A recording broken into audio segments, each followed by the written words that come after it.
Okay, YouTuber turned musician Joji, George Miller, has just released an album titled Ballads 1, and on this album he kind of just quietly sings his way through a pretty miserable collection of just really syrupy, melodramatic, delicate, cloudy, piano-driven R&B songs that sound like the musical equivalent of an inflatable chair, because like it's just weightless. You know, I found this album to be really predictable, really shallow, really poorly performed.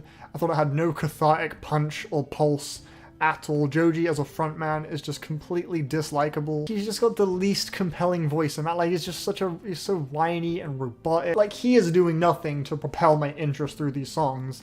And then you have the instrumentals, which are some of the flattest I've heard all fucking year. I guess there are high points. I mean, there is one clear high point. I think it reaches a clear peak, this album, with the second track, Slow Dancing in the Dark. This is probably the only time where Joji has ever sounded like genuinely emotive and not pretending to be emotive. I think the kind of bright, glitzy synth passages that are laced throughout the track actually sound like they have a sense of like lust to them, or like excitement. There's like actually sort of like some life to this track. And then you have the hook, which flourishes really beautifully with those pianos. I think it's a really nice, strong moment with a load of payoff. The song's paced really well. I think it's a solid track. Joji sounds fine. I don't really think this song I don't really have too many issues with. There's nothing like mind-blowing, but it's definitely the most rewarding and listenable song in Joji's discography so far. It's just a shame that this album just spends so much time meandering with just these really awkward and aimless tracks that just feel like bridges to fucking nothing. Like the opening track, Attention, for example, which features the most annoying, oppressive 808 drop.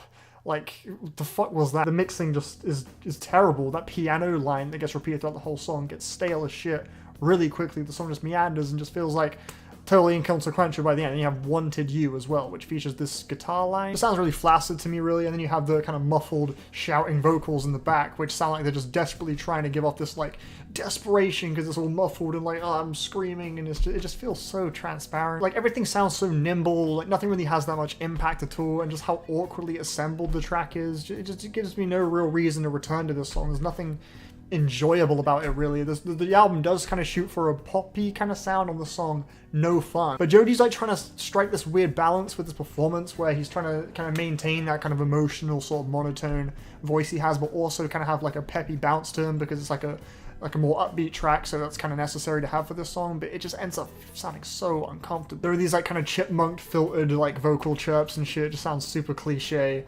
Everything about the song just makes my eyes roll, really. There are a few more really redundant moments on the track. I think it's XNXX or something like that. It's the second last track. This track just feels like it's doing nothing new whatsoever. Like this track, you feel like you heard this track before on the album. It has the obnoxious oppressive bass that we saw on the first track, Attention. The track structured really predictably. It's like barely 2 minutes long. It just feels like such a lazy and tired moment on the album that's just reiterating ideas that have already happened on the album. There's also Why Am I Still in LA, which again features like guitar, like electric guitar, just to sort of give the song like some more kind of unhinged, like emotional bite or something, but it just feels so transparent. Again, nothing sticks the landing really on this track. The track with CLAMSCASNIO strikes me as the least essential moment on the whole album. You could just take this fucking song out. His voice, the higher register he goes into, he barely scrapes it. A really oddly kind of whimsical beat, I guess, that Joji's voice does not complement whatsoever. Everything about this track, I'm just struggling to find anything really likable about it. There's also Yeah Right, which is just a complete